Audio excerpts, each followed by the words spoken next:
Hey, welcome to episode 135 of Awkwardly Awesome Podcast. In this episode, I'm so excited because we're going to talk to an amazing man about a topic I'm absolutely passionate about synergy. So often in first of all in life there's just a lot. There's a lot we have experienced. There's a lot we never will experience. And to pick and choose what we want to experience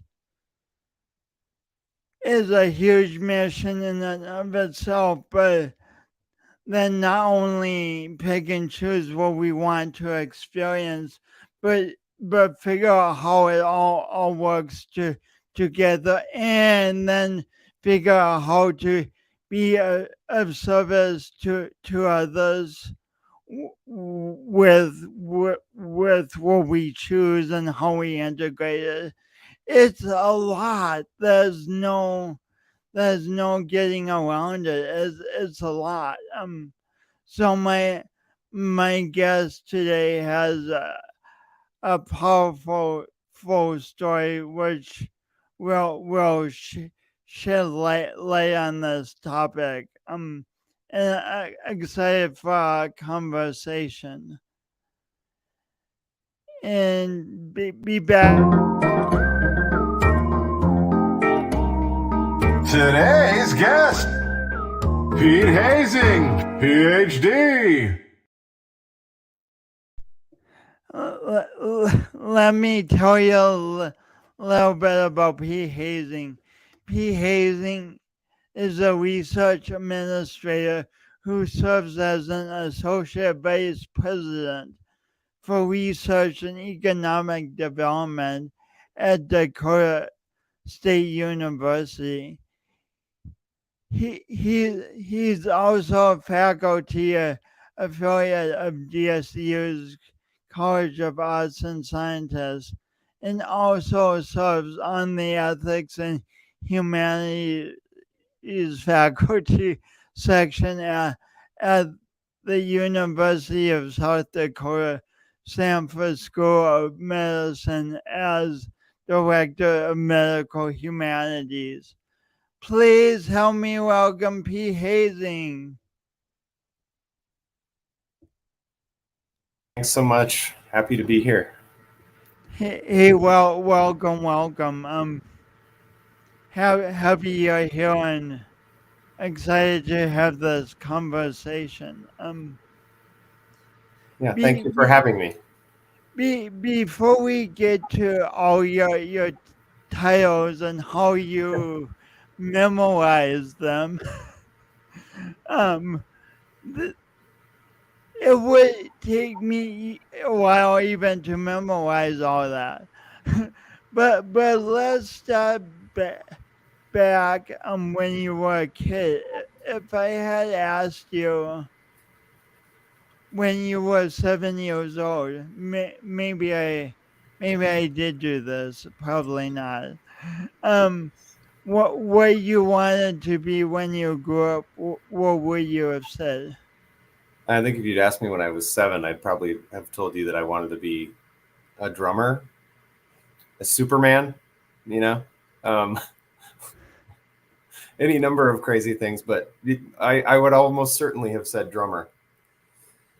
So how did drums come to have a fascination to you in your early life? I know my parents played a lot of music around the house and sang a lot of music in the car, and I mean there was music all around me. I can't tell you why I was drawn to the drums. People, musicians will tell you that drummers are born not made, but I think that's kind of goofy thing. I generally regard musical behavior as any other kind of human behavior. It's learned, right? It's a learned behavior. But I was definitely drawn to the drums early, and I still don't sit still well. I need to move. I need to move my whole body, and um, drums give you an opportunity to be in motion Hmm. while you're playing music in ways that some other instruments just don't. So I'm always learning new things as I on this podcast, and I mean, it's amazing the conversations we don't have with people. Like, even though we've known them, like I've known you practically our whole yeah. lives because we're related. But I've never asked you, and I never thought about drums allowing the drummer to be in constant motion. Yeah, I mean, I think my you're gonna laugh when I say it, but I think my earliest inspiration for that was, that notion of being in constant motion was probably the character Animal from Sesame Street. Like Such a he's great not character. just doing one thing. Like his whole body is all over the place, and that looked like home to me. So, were your parents musicians? I should know Yeah, this. they're musical, certainly. We sang together as a family. We went caroling together at Christmas time as a family. There was a lot of music around the house. Um, my mother was a cantor in church and still sings a lot with a community chorus now. My parents, the two of them, knew um, oddball songs that I didn't know anyone else who knew them, and they knew a lot of them, and they knew of them from a lot of different places and genres and styles, and so they are definitely both musical in their way, and I know huge influence on me in terms of just bathing my whole household in music for sure. And this means you were exposed to eclectic music at a young age, Yeah. not just one genre, but all over. No, I remember playing old Beatles records and old classical records on my mother's turntable. There was this super cool late '60s thing called the Music Machine that was by a Christian record company, and it taught it had these songs that were based around different kinds of values, and there's a song about being patient that's kind of an old joke in my family. Have patience. It's a snail that sings the song. Have patience. So that song is, that's like part of the folk memory of my family. So even in the record collection, you could see the eclecticism of my parents' tastes. But there was a lot of folk music. There was a lot of jazz. There was a lot of, I would just say, American music writ large. My dad liked AM country radio as much as my mom hated it. Um, and so I probably came by my eclectic musical taste, honestly. This makes me curious. When do you have a memory of when you first heard music from Africa? Mm, that's hard to say. I remember being fascinated with the Grateful Dead drummer Mickey Hart when I was in high school, and he was into music from all over the world. And I think I was just fascinated by Hart because he was interested in all kinds of different sounds from all kinds of different places. And so I probably heard some African influences there, and he probably turned me on to people like Trilak Gurtu and Fela Anikulapo Kuti, who's a Nigerian artist, and um, Alex Acuna, right, who's played with everyone in Latin American music, and then I played a lot of jazz in high school, and so I listened to a lot of Caribbean popular music, um, both that which was influenced by jazz and vice versa, and so really I came to Africa via the Black Atlantic through Caribbean music, and I think when I was in music school, I really thought I would spend the rest of my life studying Caribbean music. Oh, really? Yeah. So what led you from Caribbean music to how did you become fascinated with African music? Yeah, that answer is as eclectic as anything else about me. So as an undergraduate student, I was a music major, um, but I was studying at a place that had J term, and my favorite J term courses to take were always literature courses. So I took a course called Stories of Place that had a lot of African novels in it, and I took another course that was centered around other African novels, and then I started taking other courses in the Africana Studies program, and pretty soon I had most of what it was going to take to get a second major in Africana Studies.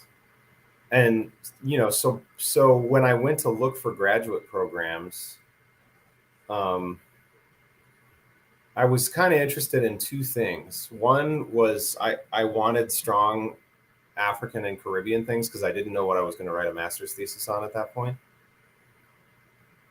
So I kind of wanted both. And there was a new East Africanist who I knew was going to be at Florida State.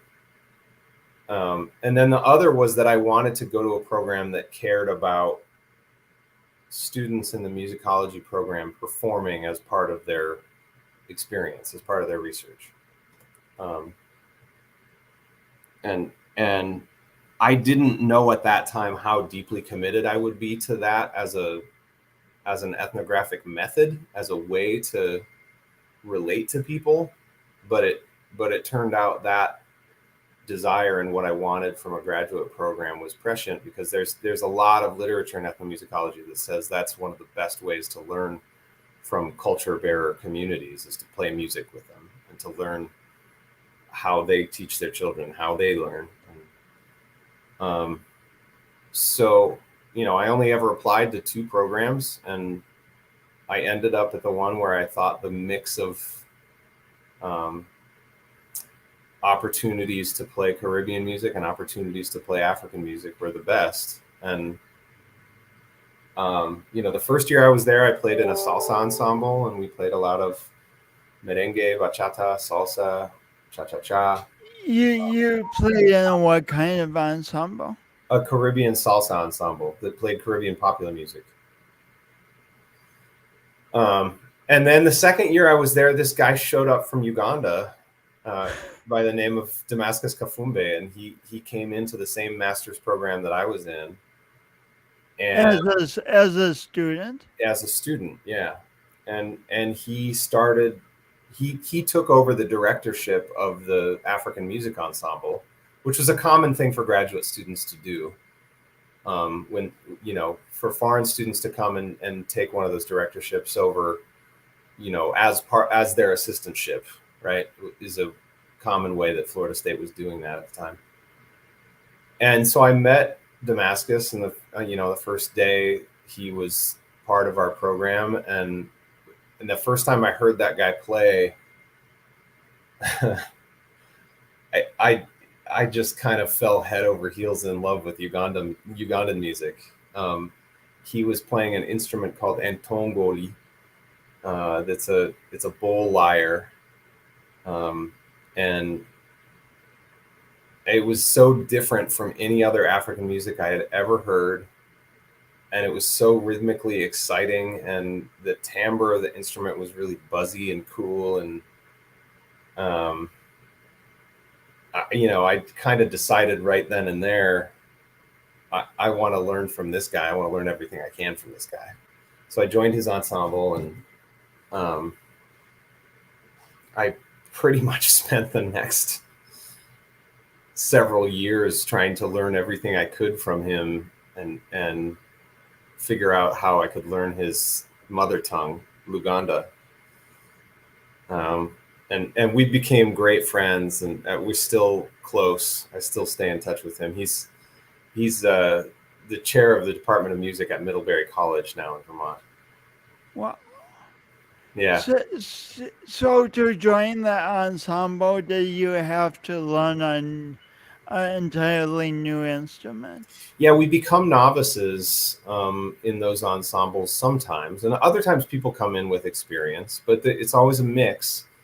And I came in as a good imitator. I knew I had a good ear and I could imitate a lot of things as a percussionist, but I wanted to learn some string instruments and I wanted to do some different things. And so it's a very humbling experience to become a novice like that.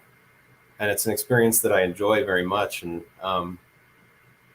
in many ways, I've never gone really past sort of intermediate level in Ugandan music, which is, the goal was never to become a master musician. The goal was to sort of use that experience to learn about Ugandan music and culture. And how many instruments, Ugandan instruments, have you played at this point? Well, so the one I really studied well with him is a set of drums called Mbutu and Mpunyi. And then there are two other drums that go with that set called Namunjoloba, which is a smaller drum. And then there's a long drum called Engalabi.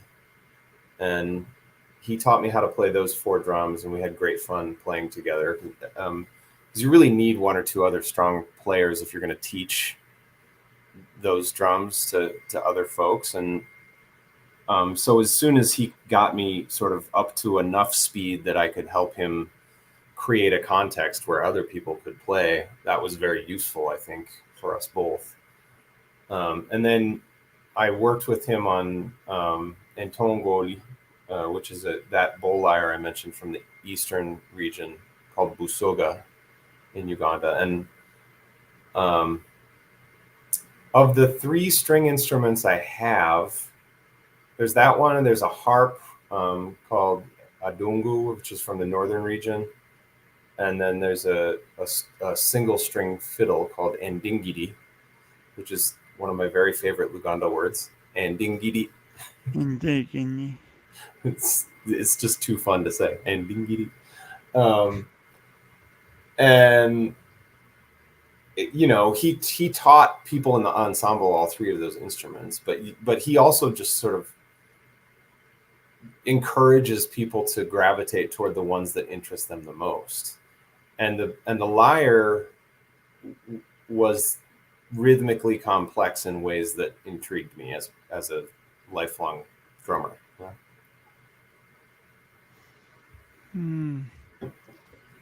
So I never went far in music, and because I always just thought it was something I needed to be perfect at, and I didn't see the potential within me, so I kind of shut playing music out as an option. But you're talking about the goodness of being a novice. Yeah. In an ensemble. Can you say more about the power of being a novice?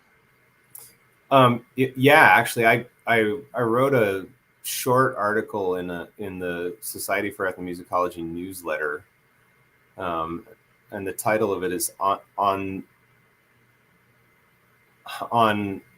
let's see, on playing with children, or the value of play, or something like that. And it was about that experience of being next to children and being a novice with them. I think so many people who try to play a musical instrument or try to sing, excuse me, make the exact same mistake that you and I both made, right? And I've gone down that perfectionist road too. Every music major does, right? Everybody comes out of the practice room and they say, that was terrible, which is a bad habit. But it doesn't stop people, even people who study music, from doing that. And it's, they think it's maybe how they get better, or something about that motivates them. But I was really intrigued with the whole notion of becoming a novice over and over and over again, because I realized that it was teaching me something about how we acquire musical behaviors as human beings, and how we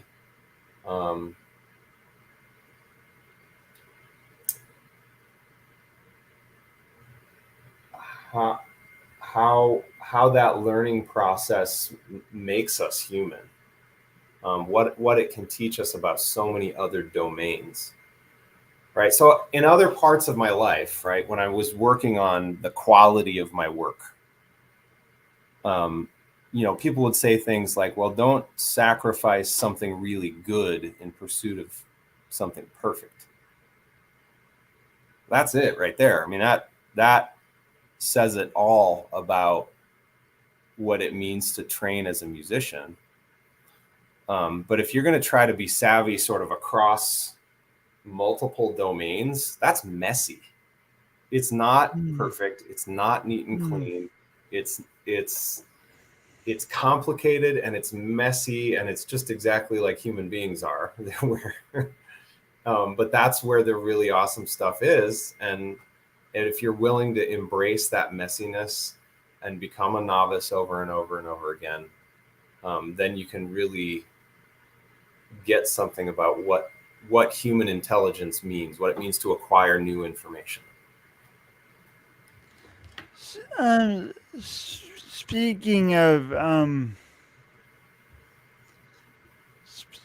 Speaking of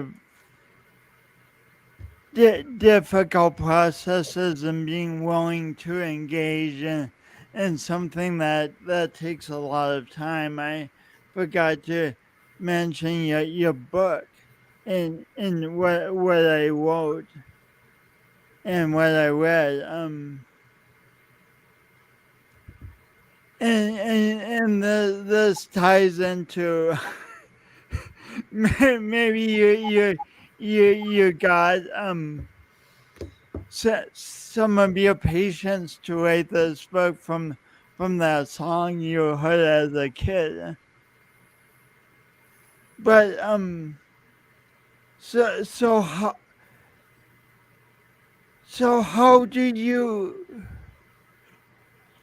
So you started playing with an African ensemble in grad school, and this inspired you to go to this region where your friend was from, and then not only interact there and learn there, but you wrote a huge book based on that. Talk about persistence. Talk about like a huge synergy of so many things. Talk about having to revise. And so how did all that life come together in a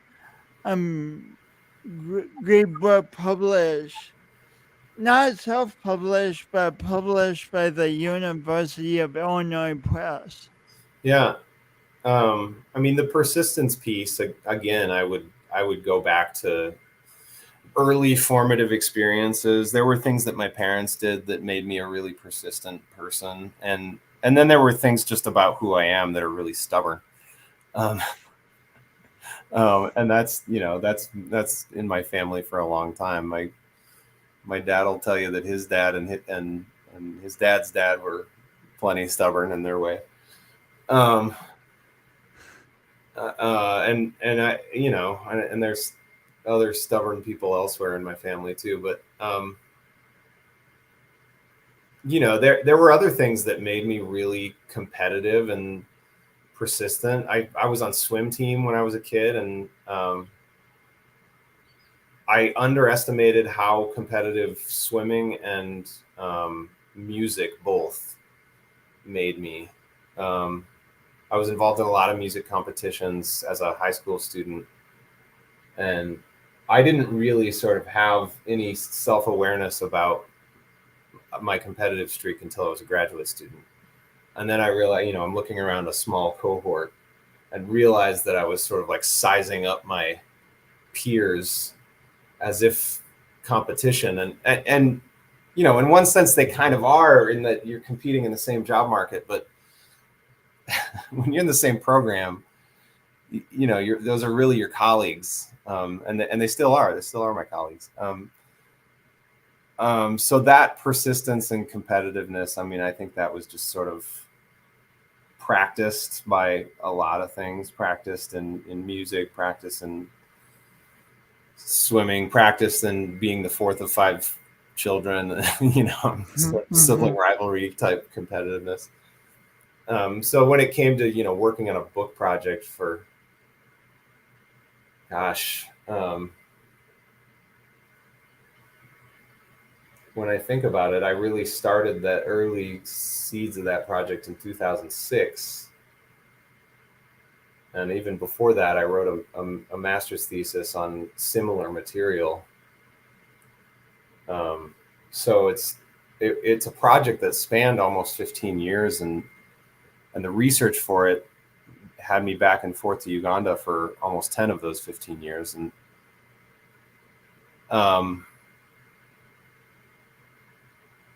I think I knew that this is like the standard for what it means to say something distinctive in my field in ethnomusicology. And I was determined to do that because I thought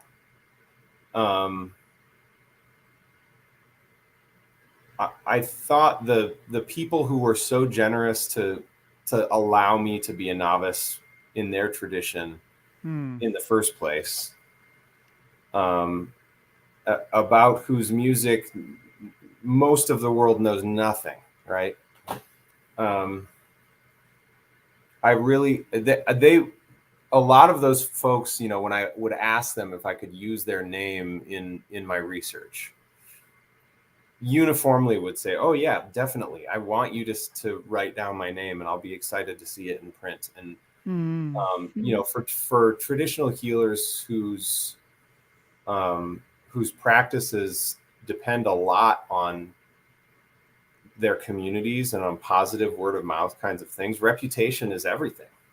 Wow. They need to be known as people who are committed to their communities, just like physicians here do. So it's a big deal for the people to be written about in your book, huh? Well, I don't know if it's a big deal there or not, but I know that telling people that the reason why I was doing this was to just for knowledge and understanding, right? So that I could understand this stuff better, and so that the world could understand this stuff better. That they liked that.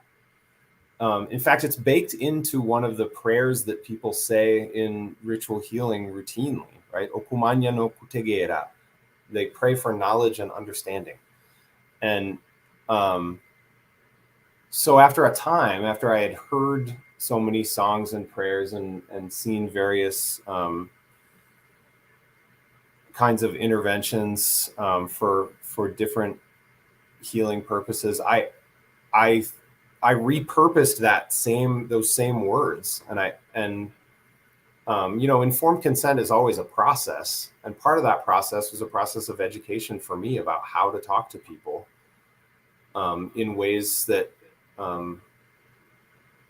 that would matter to them as much as their what they had to say mattered to me.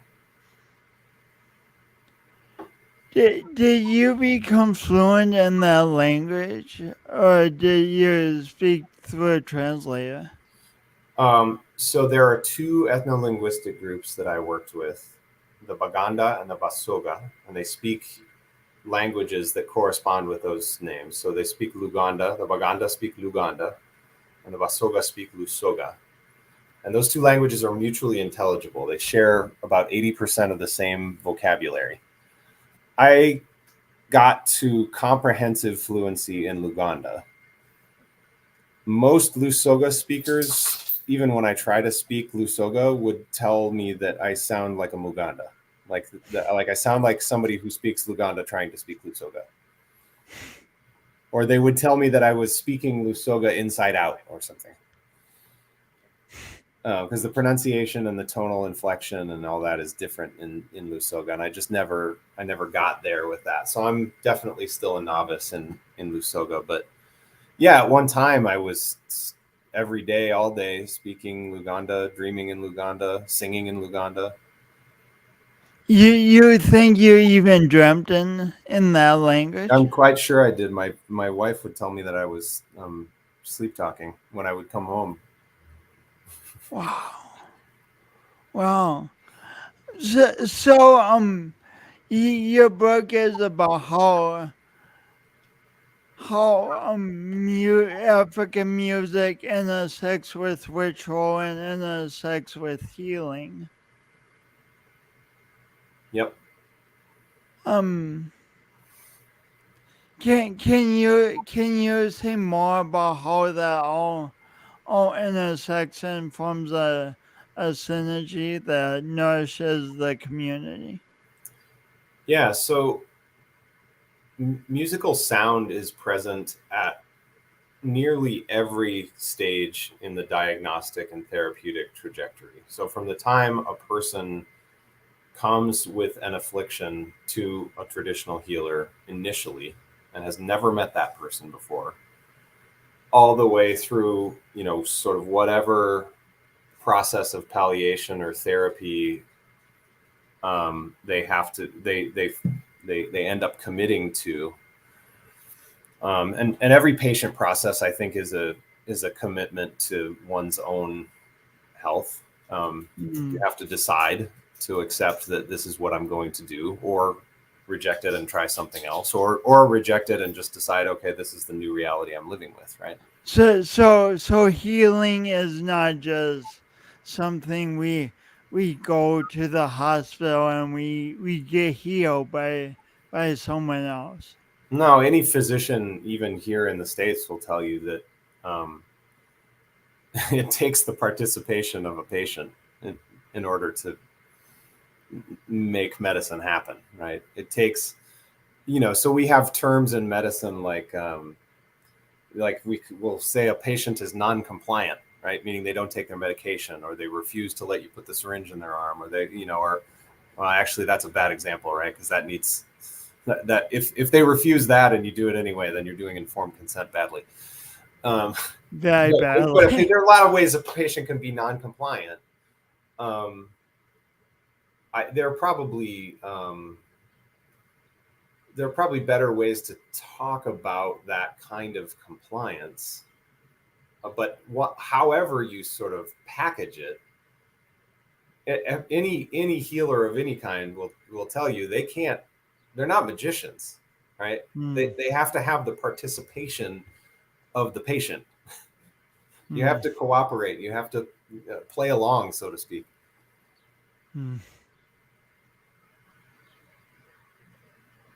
So in the Ugandan medicine, music is taught from the initial meeting through the through the different treatment. Yeah, yeah. I mean that question you asked about the participation of the patient goes further than just the patient.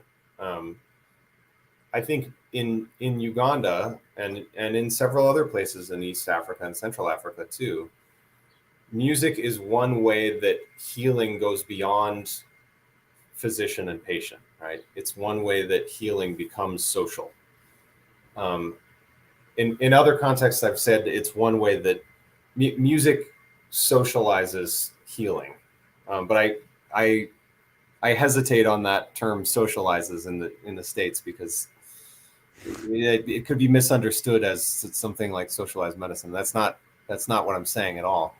But So music is a way that people render healing a social process.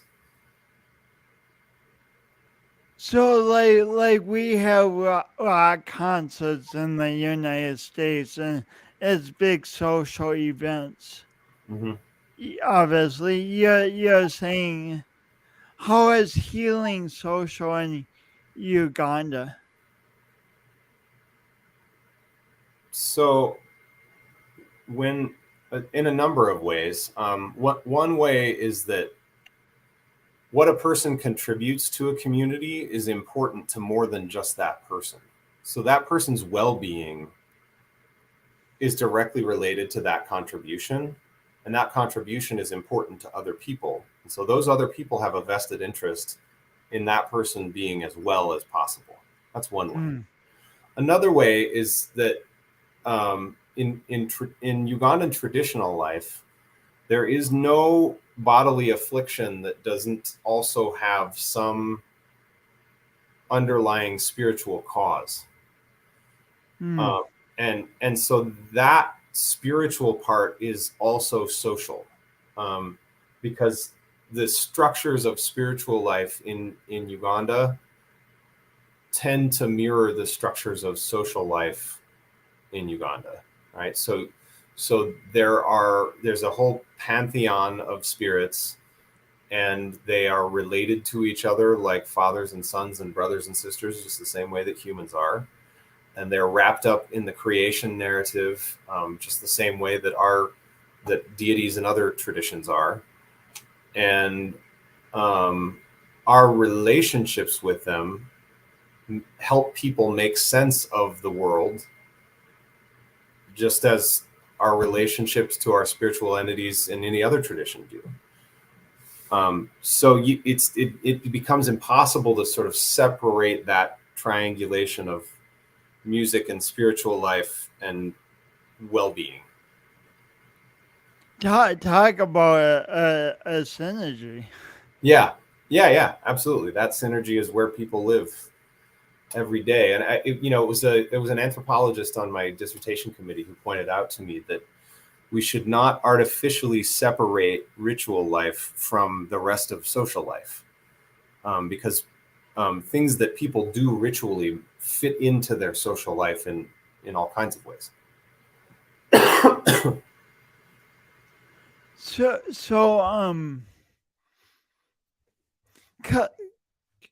in all, how long did you spend in Africa? All told, I lived in Uganda for about 2 years. But it was broken up over 5 different trips. So you really got immersed in this whole different way of looking at the world, different way of using music, different way of relating, different languages, and then you can, and then now you're back in the United States. You're a professional in a variety of like capacities that take a lot of responsibility. Your father. So the question comes: how do you draw synergy in your own life from this amazing experience in Africa with the life you live now? Yeah, I think I would take it back to that newsletter article that I wrote on the laughter of children and the value of play. I'm really committed to play as a form of learning. And my workmates will tell you that I'm very playful around the office. It's not because I'm a clown, right? I'm not just trying to distract people from some less pleasant thing or whatever. I think there's a lot of value in, finding some new concept, being willing to toy around with it enough to learn something about it, and then putting it together with this other thing that maybe you already know something about, and figure out how those puzzle pieces fit together. And for me, that playfulness is part and parcel of how synergy works. And I find that it lends itself very well to research synergy across fields and to collaborative work, the kind that musicians do all the time. So I think musicians are really good at this, and other kinds of artists can be too. But music makes the most sense to me as a group activity. And in some sense, research sort of does too. It did not take me very long in the field to understand this is not a thing that anyone does alone. You are hopelessly dependent on the people who are willing to open their traditions and homes and meals to you.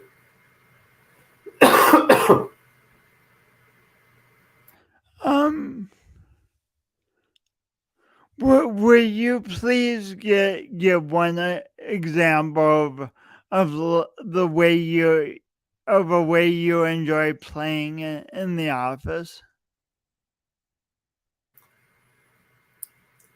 Of a way that I enjoy playing music now? No, like a way you enjoy playing in the office. That just because when you say play, it sounds fun, but it sounds abstract. So yeah. So the other day, a guy whose office is right next door to mine came in to my office, and he said there's a possible new subcontract offer, and they want kind of a capture the flag contest, meaning oh, pardon me. Do you want to go what? Give me a second.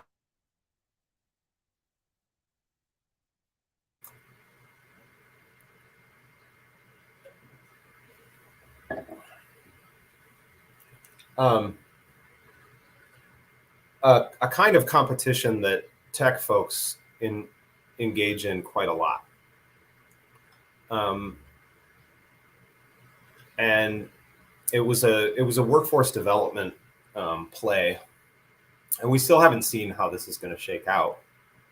But he came in, and he and another guy who's a site security officer and I were just sort of thinking together about how this could work.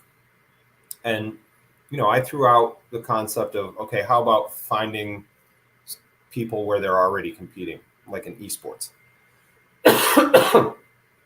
And they're really different. Esports are a more specific kind of competition than capture the flag.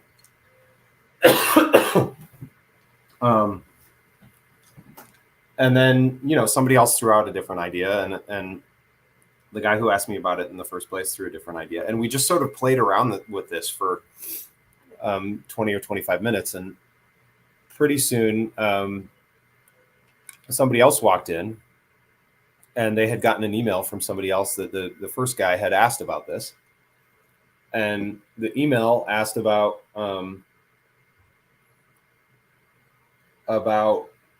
doing capture the flag competitions at esports events.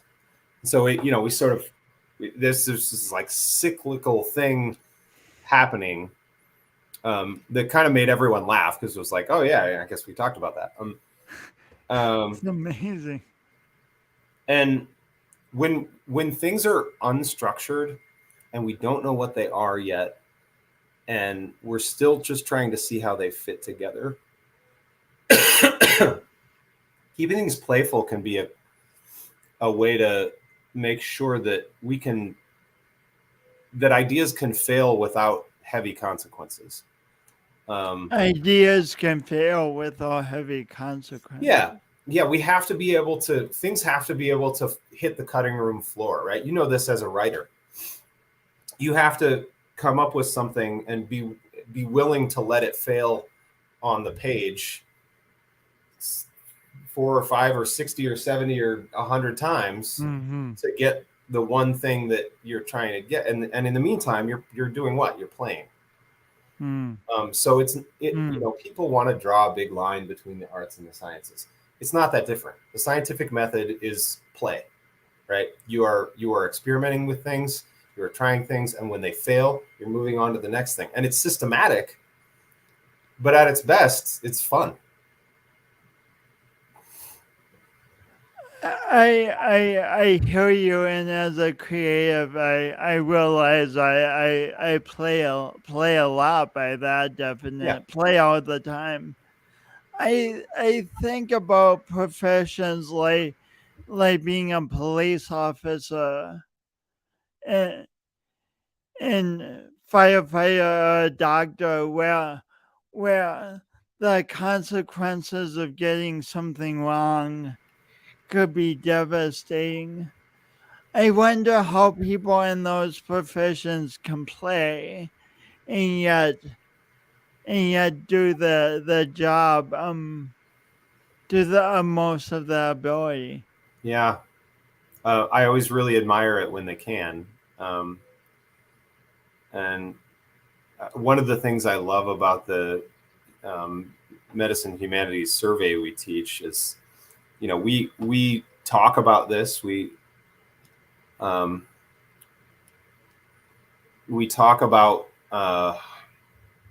the weight of it all, right? That's one of the phrases we use in one of the classes. But then we also read stuff that's sort of goofy, right? Or there are fundamentally absurd things about the human body that come up, or just about our relationships with each other or with our children or with death that are funny. And we have to be able to laugh. We have to have some respite from the morbidity of the rest of it, don't we?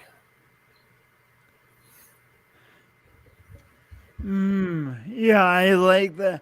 So the way you're saying it is we can be serious and intentional and as exact as we can be in terms of what we're doing, but at the same time we can have play and we can have some light moments within that seriousness and intentionality. Yeah. This is a goofy way to put it, but it's an old Monty Python joke that always look on the bright side of life, because in the last lyric of the song goes, just remember that the last laugh is on you. We're all going to the same death. We're not really all going to the same death, but we're all going to that place, whatever that is. So, you might as well not take it too seriously. Yeah, it's a really, really good point. You get back to Uganda, are the people you spend time with, are they really serious people, or do they play a lot, or are they somewhere in between? I can only think of one person in the entire time that I was there that I interviewed a lot, and that and even he had his playful moments. He was a rather serious chap, but for the most part, The healers, the musicians, the other basamize, meaning the people that are committed to this tradition of Kusamira, music and healing, are there. It's a fun bunch.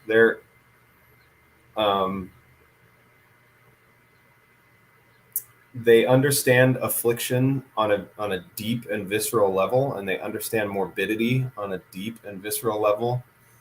But that's all the more reason for them to okuryabulamu to eat life. So instead of being afraid and heavy about the fact of eventual mortality, the mortality almost inspires them to live more fully. Yeah, I think so. In a lot of cases, these are healers who have seen children die of malaria. They have seen, young mothers pass HIV to their children because they didn't have any of the means to understand how not to. They have seen various cancers metastasize in up country in the village because of lack of access to critical care mechanisms that might offer a different path. They've seen a lot. And so the creative solutions that exist for, something like malaria, for example, right? There are very common plant medicine solutions for malaria among traditional healers that are way more accessible, that are way more cost effective, and that work just as well. And I can speak from my own experience, having done the quinine route when I had malaria for the first time, and having taken plant medicine the second time. There was not one faster than the other, and it was a real eye opener in terms of the kinds of things that people see every day, day in and day out, and still choose to be happy about the solutions that they have, or happy about the time they have together if they don't have the solution. So wait, you didn't only study with and interact with this amazing group of people, and you actually got malaria, and you went to a healer and did plant-based medicine. Yeah. What was that experience like? I mean, there's not much more to say about it. That I was in the village. I was far away from other kinds of care that I might have otherwise sought. But I was with a healer friend, and I just said, Mpurira musujo Gwen City, like I feel like I might have malaria, and he asked me a little bit about my symptoms, and I told him, and then he said, yeah, it sure sounds like it. And he said, do you feel hot? Yeah. Do you have the muscle ache in your neck? Yeah. How about your joints? Yeah, a little bit. And so he had mixed up, like, you have to boil plant medicines together in particular combination. And he had mixed up a batch for somebody who came to him with malaria, and you can't make a small amount at one time. So he had more than he needed. He said, I want you to drink half of this tonight and drink the other half tomorrow morning and see how you feel. Give me a call. Let me know. And by the next morning, even before I drank the other half, I felt quite a bit better. By the end of the next day, I was back in Kampala, in the capital city, and I did end up going back to the physician that I usually see there. And I told him my story, and he said, well, how do you feel? And I said, well, kind of fine, really. And he said, well, call me if it changes, you know? Well, that's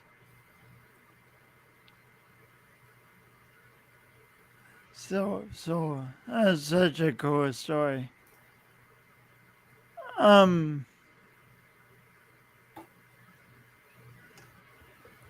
cool. Just one final question that I ask everyone. What imperfect best means to me that we envision the best, and then when imperfections come up, we learn from them and move forward. What does imperfect best mean to you? What does doing your imperfect best mean to you? Yeah, I think that old thing from music teachers and mentors who mentored my research and others about,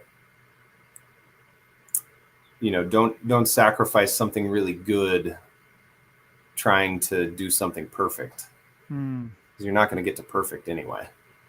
Hmm. I think that's what it means to me, and that's been a running theme in the way that I play music now. I've never played a perfect performance. I've never played a perfect practice session.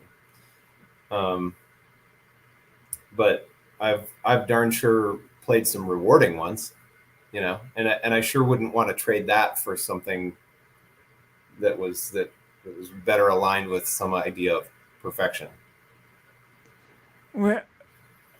Wonderful, wonderful. Thanks for the great answer, and thanks for your time on this podcast. It's been fascinating to talk with you. Yeah, thank Have you a for good having me. day. Yeah, thanks very much. I'll see you next time. Yeah, see you next time. Okay. Oh my gosh. So I've known Pete since I was a kid, and I learned a whole bunch of new things about him today, and wisdom he has to share, and I I'm as I go forward in this journey of interviewing podcast guests, I'm more and more a believer in the power of questions to connect us. It's tempting. The human mind loves making assumptions about any number of things. There's statistics about it, and the human mind's making assumptions basically all the time. And a great antidote to all the assumptions we naturally make is to ask questions.